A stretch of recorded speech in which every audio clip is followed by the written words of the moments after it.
Next up, Ian Davis, Paul Tolan, Derek Cripps are on row 5, while on row 6 you're going to find Mark Stubblefield, Kevin Marshall and Chris Whitlock. Row 7 has David Patterson, Mark Bailey and Colin Turner. Michael Frost and Nick Shorter should be at the back row there, and maybe if you choose to join the Martin Pearson will be there as well. Quick look down the grid there, I can see that it looks like Nick Smith is missing, unfortunately. Seems to be the only one, as away we go.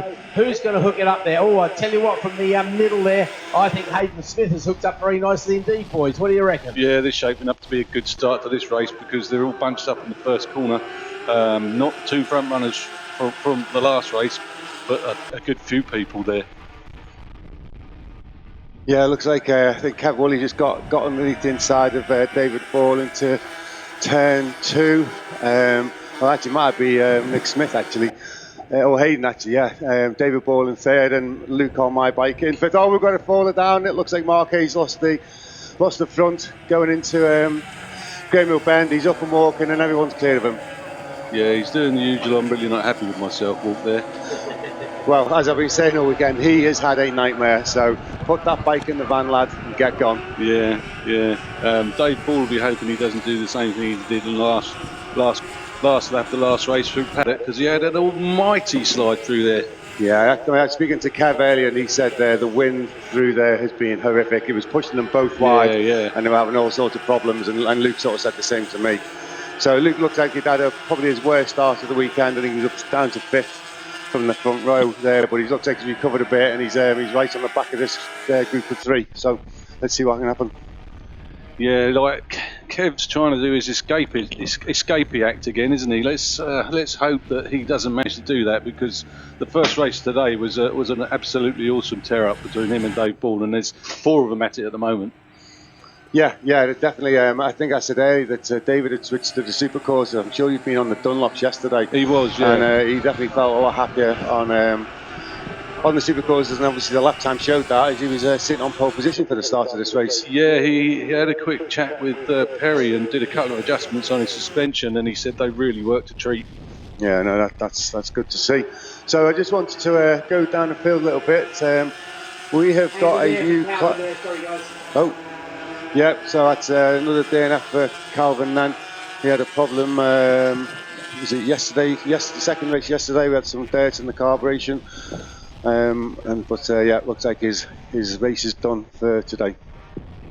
Is Calvin just doing this round, or is he doing a few more this year? I think he's going to do similar to last year, which was a couple of the Brands ones, and then the one of the snets thrown in the middle of it. Okay. Well, this is shaping up to be a rerun of race 1 with Dave Ball. He's closed kept down nicely in this last lap.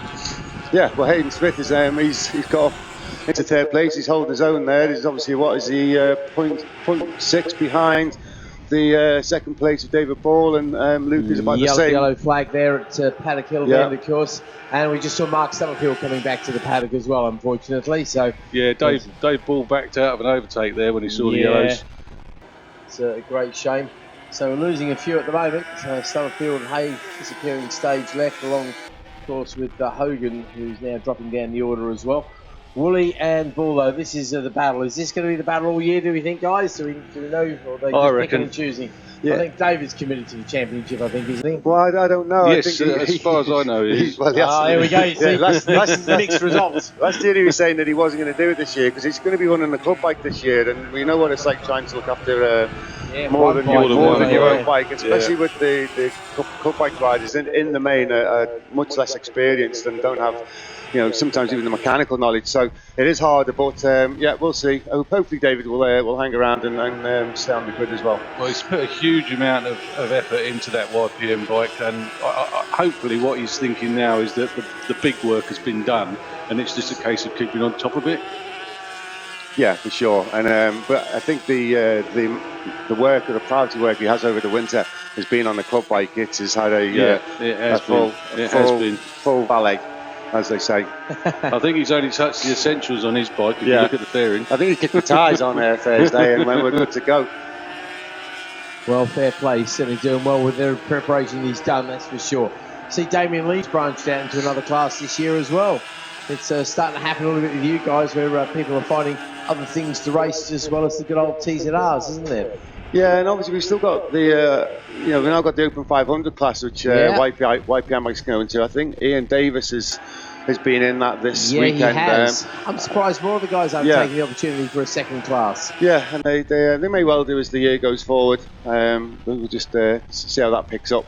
I've got a feeling here Dave Ball is actually just measuring up a lot of overtake places for them, saving them for later, because there's been a number of times where he's had a little look and then not done anything. Yeah, you do wonder if he's just backing out of it, don't you? Just a little bit there, just trying to keep his powder dry. So the last couple of laps, obviously a very experienced campaigner, David Ball, raced at a very high level a long time ago as well.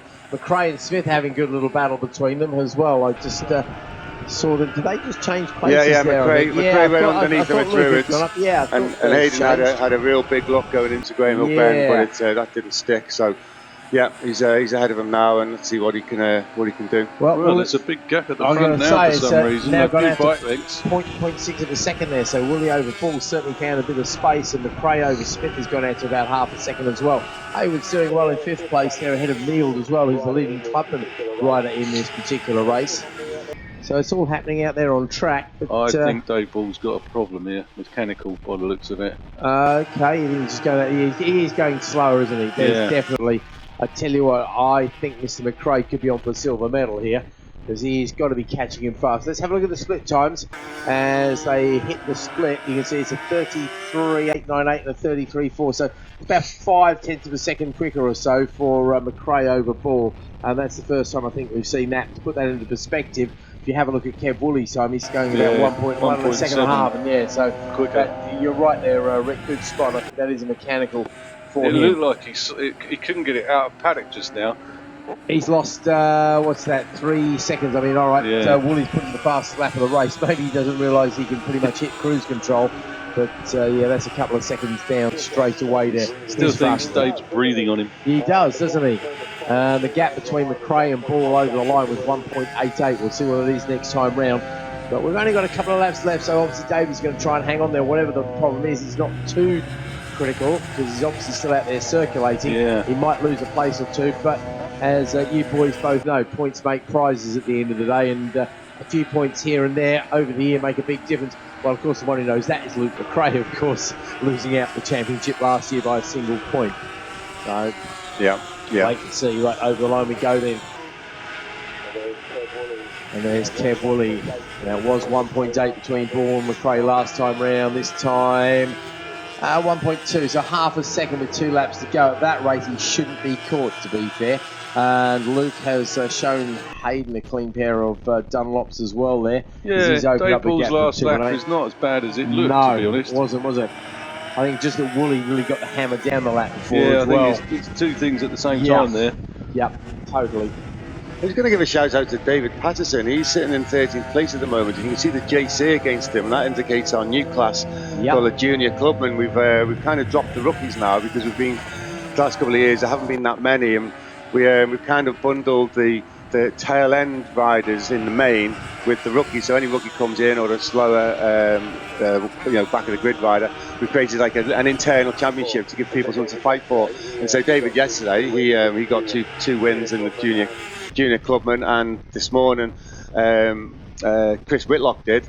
But David Patterson there is in 13th, as I say, and he's got 1, 2, 3, 4, about half a dozen clubmans behind him. So I'm not too sure if he's been graded incorrectly here. He's certainly doing well. Or he's just gone glory hunting at the highest level. That sounds like a good idea, though. Otherwise, you get 3 people in the rookie championship. They don't really have to try that hard, do they, to get something at the end of the year? Yeah, that's right. And the thing is, obviously, our rookies on the club bike, in the main, they only turn it once. So the maximum they'll get for the whole year is 100 points. So hopefully this will work out for us. It becomes a bit of a disingenuous championship, really, doesn't it? Yeah. Right. Oh, well, last lap they're on now, and it looks like it's going to be another 25 points in the bag and a gold medal to take home on the dashboard for Kev Woolley. Well done, Kevin. Another win. Next across the line then is going to be Mr. McRae. He does indeed hold on to that second place, or just take that second place. He took that second on the run down to the start-finish line on the last lap. Good man, well done. So yeah, it is clearly a problem for David there. Yeah. David Ball, that is, I mean, 2 seconds slower, so it's that's a big chunk in his world. Nonetheless, it's still 16 solid championship points for him, so that's a very useful pickup. Hayden Smith comes across the line in 4th place, ahead of Richard Hayward. Then it's Paul Neal, leading clubman there in 6th place. Damien Lee, Tom Ridley's up next. Then it's Ian Davis, Kev Marshall, top 10 finish, and a third in the clubman's are Ever Rev and Kevin. No, it's not Ever Rev and Kevin, it's Abby Marshall. Kevin Marshall's mixed up. That's Marshall, no relationship. Sorry, normally the timekeepers are very kind and they'll give us an initial at the start of that. So that should read A Marshall rather than K Marshall, but not to worry. K Marshall did finish and he's 5th of the club, 4th of the clubman, so there we go.